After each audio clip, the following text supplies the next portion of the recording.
avec le palais de la nation où le président de la République, Joseph Kabila Kabange, chef de l'État, a entamé depuis ce lundi ses consultations en vue de la mise en œuvre de l'accord du 31 décembre dernier. Le président de la République consulte ainsi les acteurs politiques de la RDC. Ce lundi, il a reçu les membres de la société civile signataires de l'accord du 18 octobre de l'année dernière, ainsi que l'opposition républicaine que conduisait Léon Okengo-Wadondo, le chef de l'État, a aussi échangé avec Vital Kamerhe. Le condensé de cette journée à la présidence de la République avec Blaise Dantole et Jacques Aboy. Elles ont bel et bien commencé les consultations initiées par le chef de l'État Joseph Kabila Kabange. Première à être reçue, la société civile signataire de l'accord du 18 octobre 2016. Magui Kiala livre les détails. En ce qui nous concerne, la société civile a donné sa position en disant que en ce qui concerne le président de la CNSA, nous voulons que celui-là regorge le consensus de tous. Et en ce qui concerne la primature, que le président de la République, dans sa discrétion, son pouvoir discrétionnaire, et statuer sur les listes qui va envoyer le président. Pour cela, il y a eu aussi un point sur lequel nous avons échangé sur le quota de la société civile. Nous avons trouvé que les quotas octroyés à la société civile était moindre et que vraiment c'était insignifiant et que maintenant, profitant de cette situation, nous devons revoir ce quota à la hausse parce que la société civile qui regorge toute la nation ne peut pas avoir une seule personne comme le représentant. Je crois que c'est l'économie de ce que nous avons pu échanger avec les gens. C'est le tour par la suite de l'opposition républicaine dirigée par Léon Okengo-Wadondo. À la presse, le président du Sénat trouve une tournure juridique pour ne livrer aucun détail. Le droit constitutionnel considère ces consultations comme un colloque singulier. Le président de la République pose des questions et ses invités répondent. Mais ces invités n'ont pas le droit de divulguer ces colloques singuliers. Lui seul peut le divulguer sur le télévisé. Donc, je ne vais pas parole à vous dans un colloque singulier. La dernière à être issue, l'opposition signataire de l'accord du 18 octobre 2016, Vital Kamerhe donne de la voix. Nous, les pays avancés, il faut appliquer l'accord du 31 décembre 2016, c'est-à-dire l'excuse et le président sera de la santé. Deux, nous avons été aux manœuvres dans ce pays, été exposés.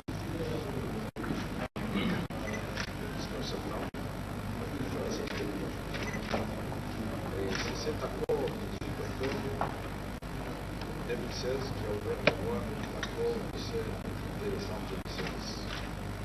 Nous avons dit que nous allons continuer à œuvrer pour la et pour notre composante, disons, le plus important, c'est que tout ce que nous allons faire débouche aussi les élections de la part des acteurs politiques de tout bord peuple de vie. Que l'objectif, c'est de remettre le pouvoir au peuple pour la nouvelle élection. C'est ce que nous avons dit.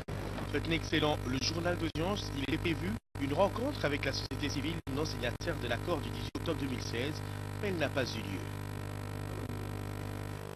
Et ces consultations du président de la République qui vont se poursuivre. Nous allons quitter le palais de la nation pour parler de la situation qui a régné ce lundi sur toute l'étendue du territoire national avec cet appel du rassemblement à une journée ville morte. Échec pour toute l'étendue du territoire national où ce mot d'ordre n'a pas du tout été respecté. À Kinshasa, l'avant-midi de ce lundi a été un tout petit peu timide pour cause de la psychose qui a régné dans le chef de la population à cause de la peur. Le vice-premier ministre, ministre des Transports et voies de communication, José Makila, est lui descendu à la Société de transport du Congo, au Transco en sigle, pour se rendre compte de l'effectivité du travail sur place. Il a invité les agents de Transco à la responsabilité et à la discipline. José Kalumba pour le reportage. C'est une visite surprise du vice-premier ministre de Transport au siège de Transco à Massinassi-Forco aux petites heures de ce lundi 3 avril 2017. José Makila est venu se rendre compte du fonctionnement de cette société des transports, mais surtout palper du doigt de conditions de travail des agents. Il a pour ce faire appelé l'ensemble des travailleurs à la discipline et au sens des responsabilités. Il faut que sur le Moussa Naïf, le Moussa Naïf au Salissa. Donc, c'est la non-analyse saoudite, bongo, résultat nango beaucoup monde. Donc, c'est un abino où la bisoyo pour oui que la compagnie de transport mingi l'État zaki nango et kufa. Ce qui toujours au TCZ, toujours bas STUC, toujours à Moussous. Donc, tout le monde a bis, la compagnie mingi kufa pour nani. Bino moko ba kolobus ba ko batela ngo te ko bomango ngai moko na mona la bino na balabala ezali bus ezo mema milimo ya batu ebele na ba bande oyo bakataka boyo moko mibale misato bus ekolongwa na bande oyo ebandaka kofile na bande ya misato pa wote na côté gauche. Conscient du bien fondé des revendications des syndicalistes de cette entreprise de transport en commun, José Makila, le ministre en charge de transport, a encouragé les chauffeurs, receveurs et contrôleurs de bus Transco à vaquer librement à leurs occupations, tout en les rassurant des dispositions prises par le gouvernement congolais pour assurer la bonne circulation des transports en commun à travers la ville. José Makila va en outre interpeller les uns et les autres à plus de responsabilités dans l'exercice de leur métier. Et dans la province du Kasaï oriental, plus précisément à Mbujimaï, le mot d'ordre lancé par le rassemblement est resté un mot vain. L'appel à la ville morte n'a pas du tout été respecté. Tout a tourné normalement. Le gouverneur Alphonse Ngoï Kassanji est d'ailleurs descendu sur le terrain pour s'en rendre compte. José Kalumba, une fois de plus. Malgré un réveil un peu timide dû au jet de pierre orchestré par les inciviques pour intimider les premières personnes sorties de leur maison, la ville de Mbujimaï n'a pas tardé de retrouver sa chaleur habituelle ce lundi 3 avril 2017. Banques, magasins, bureaux de services publics, para-étatiques et privés sont pour la plupart restés opérationnels. Présent tôt le matin à son cabinet de travail, le gouverneur de province a conféré avec le chef du bureau conjoint des Nations Unies aux droits de l'homme. José Maria Ranaz est venu faire un état des lieux de la situation des droits de l'homme avec le chef de l'exécutif Est Kassaïen. Juste après, Alphonse Ngoï Kassanji a fait la ronde de la ville pour se rendre compte de l'effectivité de la vie. Les routes, marchés, parkings et autres milieux publics étaient bel et bien fréquentés. Faisant d'une pierre deux coups, le gouverneur de province a fait une visite surprise sur les chantiers Mbalawa-Chitolo, ouvert officiellement le samedi dernier. Ici, les ouvriers et la population n'observent pas la fameuse ville morte. Occasion pour Alphonse Ngoï Kassanji de féliciter tout le monde et rappeler que seul le travail assure l'indépendance. Que les autres prêchent la paresse, nous prêchons le travail. Je remercie toute la population qui a obéi à notre mode de travail. Et je fustige le fait qu'il y a certains individus, les inciviques, qui pensent que perturber l'ordre public en jetant des cailloux sur ceux qui veulent travailler. Parce que la Bible dit que celui qui ne travaille pas ne mange pas. Alors ceux qui veulent travailler pour manger, on les empêche, les autres s'évertuent à les empêcher, à jeter des cailloux, ériger des barricades, brûler les pneus. Ce sont des méthodes qui ne sont pas démocratiques. Mais curieusement, ce sont ceux-là qui prêchent la démocratie qui font ces choses. Les travaux effectués ce jour par l'OVD consistent à identifier les anciens dallos et les bons sols pour poser très vite la traversée moderne sur ces plus grands ravins de la ville de Mbujimaï.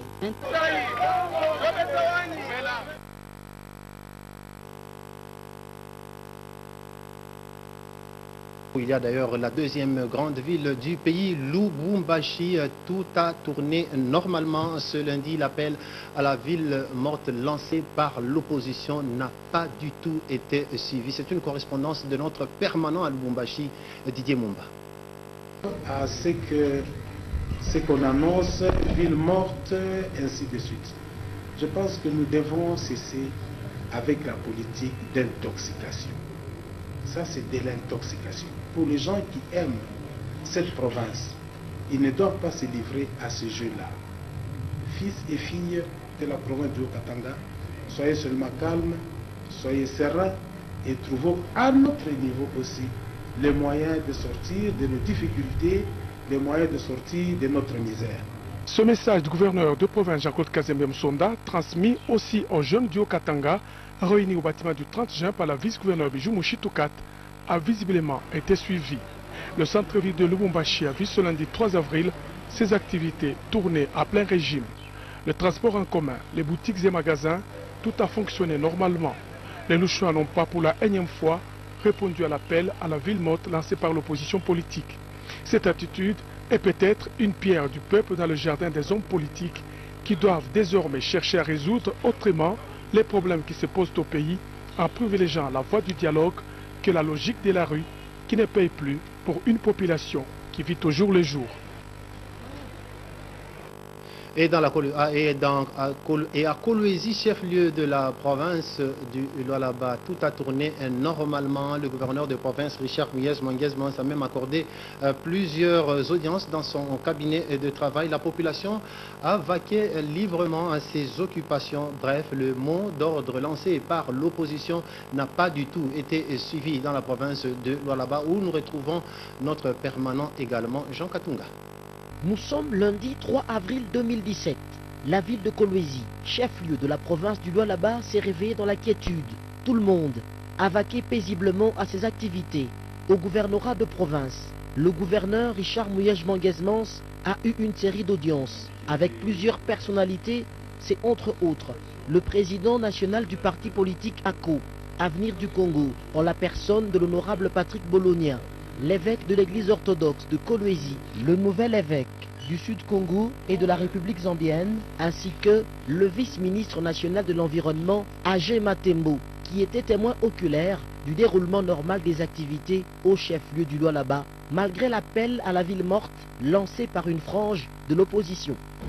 C'est ici l'occasion d'inviter d'autres provinces qui laissent passer de telles théories stériles, de suivre, d'emboîter les pas de la province du Lualaba. Une province aujourd'hui pilote, une province qui est debout, qui n'a même pas une seconde à perdre.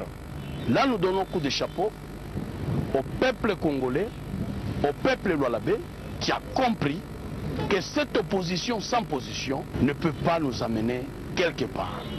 Par contre, ça veut tout simplement engouffrer notre pays dans une misère la plus totale. En sillonnant les points chauds de la ville, dont les grandes artères, mais aussi les marchés, tout le monde s'est adonné au travail de si bonne heure. Et tous ne jurent que par le travail qui doit caractériser la province du Lualaba.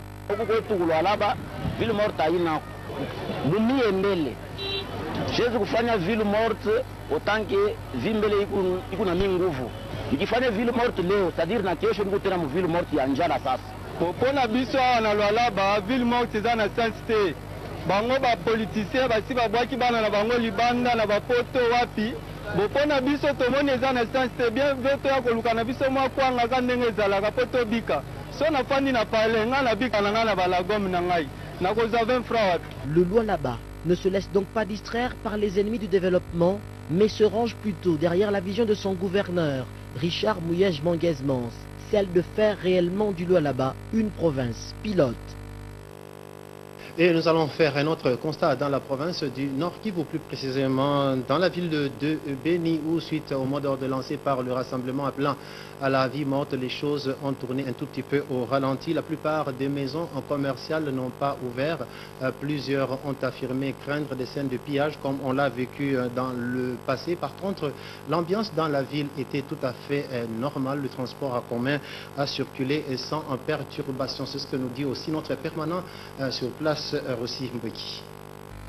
Malgré les ralentis des activités socio-économiques dans les premières heures suite à la crainte des actes barbares, les boutiques et magasins de Beni au Nord Kivu ont ouvert leurs portes. Par exemple, ici au marché central de la ville de Beni, les vendeuses des denrées alimentaires ignorent même le mot d'ordre du rassemblement des forces politiques sociales acquises au changement, appelant à une journée ville morte ce lundi.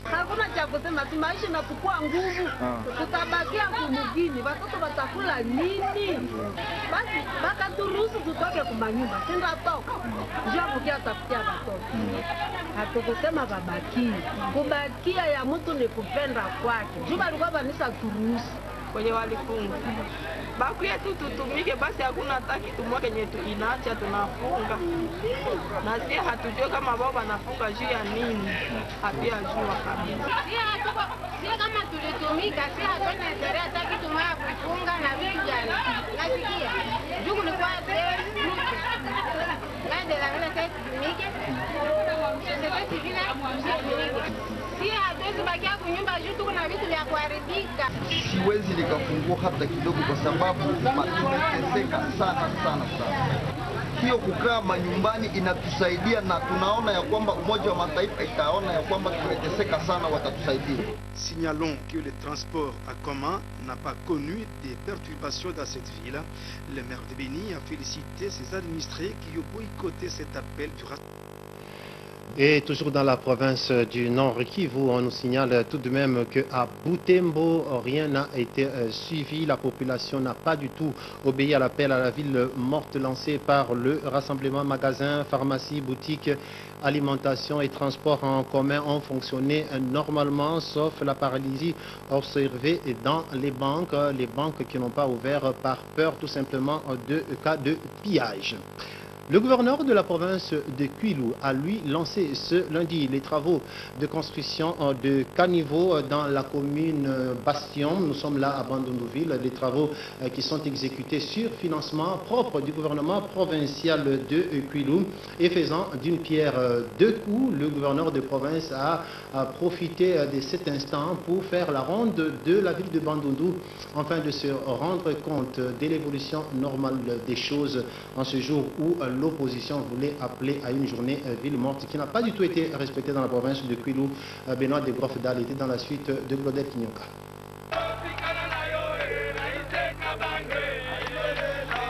C'est dans une ambiance exceptionnelle que le premier citoyen du Kwilu, professeur Gotel Kinyoka, très actif dans sa province, lance les travaux de construction des caniveaux sur fonds propres du gouvernement provincial entre l'avenue Wamba et RVA dans la commune de Basoko à Bandundouville. Ceci prouve la matérialisation de la vision du chef de l'État, Joseph Kabila Kabange, indique le numéro 1 du Kwilu.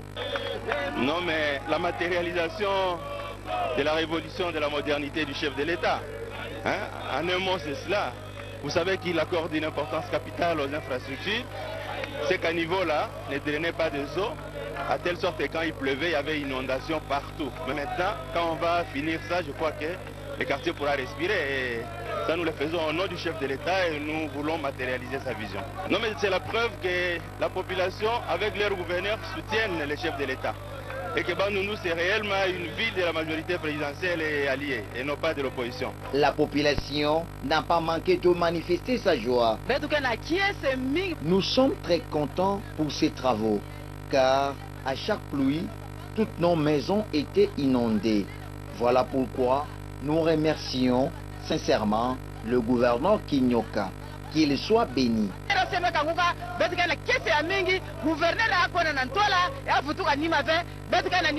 Quant au mot d'ordre lancé par l'opposition congolaise, La ville de Bandundu a une fois de plus saboté tout haut cet appel, prouvant ainsi la récupération totale de la ville de Bandundu en faveur de Joseph Kabila Kabange et de la majorité présidentielle par le vrai disciple de Joseph Kabila Kabange dans le Kouelo, Godel Kinyoka.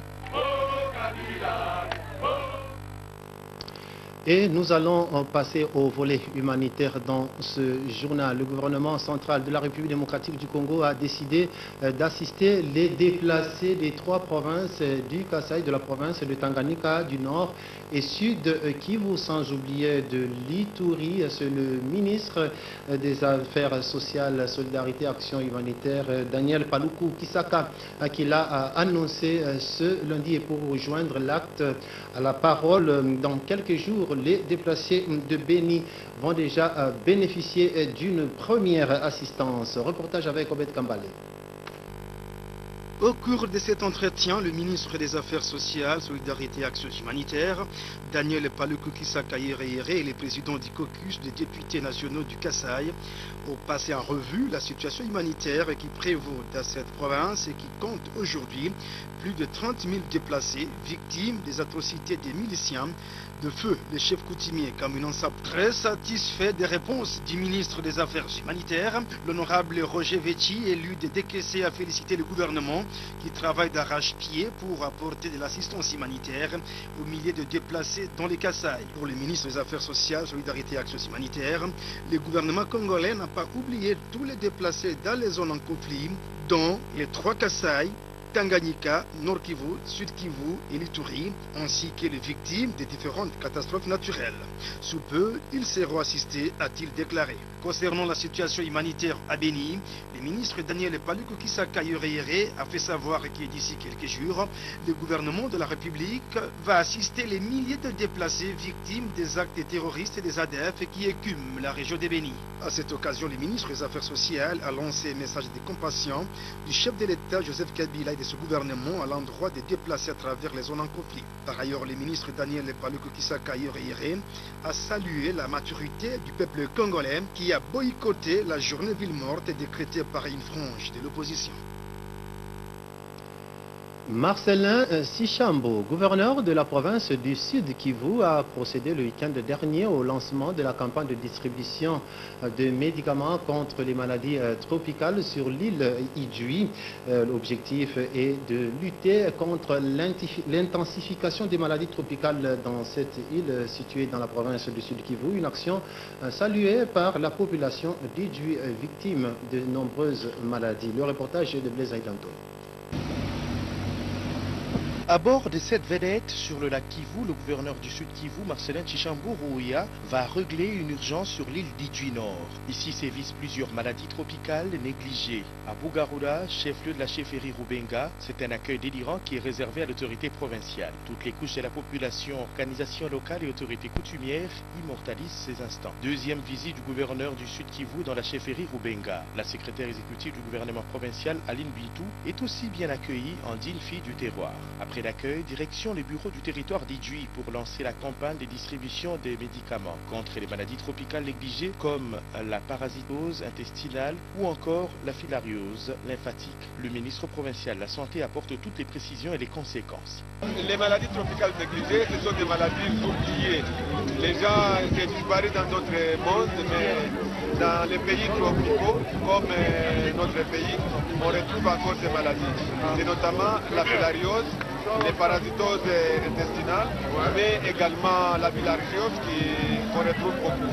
Et ces maladies font beaucoup de dégâts dans la population, ça cause la mortalité et ça cause aussi des maladies chroniques telles que l'éléphantiasis ou la cécité aussi des rivières. Et c'est pourquoi on s'est intéressé à ces maladies pour réduire cette morbidité et cette mortalité. Retenez 90% de la population d'Idjui est exposée à ces maladies tropicales. Le gouverneur en a profité pour visiter les centres de santé de cette partie de sa province.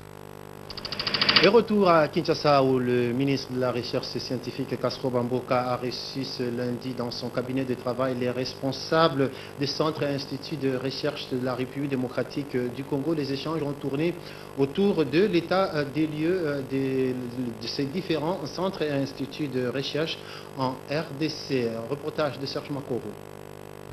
Avec les chefs des centres et instituts de recherche, les échanges ont tourné sur la communication autour des états des lieux concernant le fonctionnement et la gestion de tous les centres et instituts de recherche en République démocratique du Congo. Soucié du relèvement de son secteur, vital pour le développement du pays, le patron de la recherche scientifique, Castro Bamboka, a relevé certains mots qui freinent la bonne marche du secteur. Il s'agit entre autres du manque de financement, l'opacité dans la gestion des subventions allouées par l'État, mais également le manque de collaboration dans l'exploitation des rapports. Un état des lieux qui donne place à une mission d'audit pour remettre de l'ordre dans ces secteurs, estime le ministre de la Recherche scientifique, Castro Bamboka. Il y a des problèmes de gestion, tant de ressources humaines que financières. Alors j'ai attiré l'attention sur le fait que les premières sanctions qui tombent sur le descente ne sont pas des sanctions sévères, mais lorsque il y a récidive ou alors le même fait s'est produit dans d'autres centres, je vais sévir sérieusement.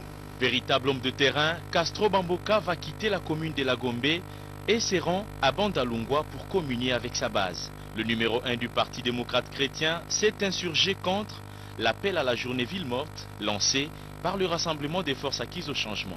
Je voulais tout simplement dire à ces gens-là qu'on ne va pas s'approprier la population, le peuple.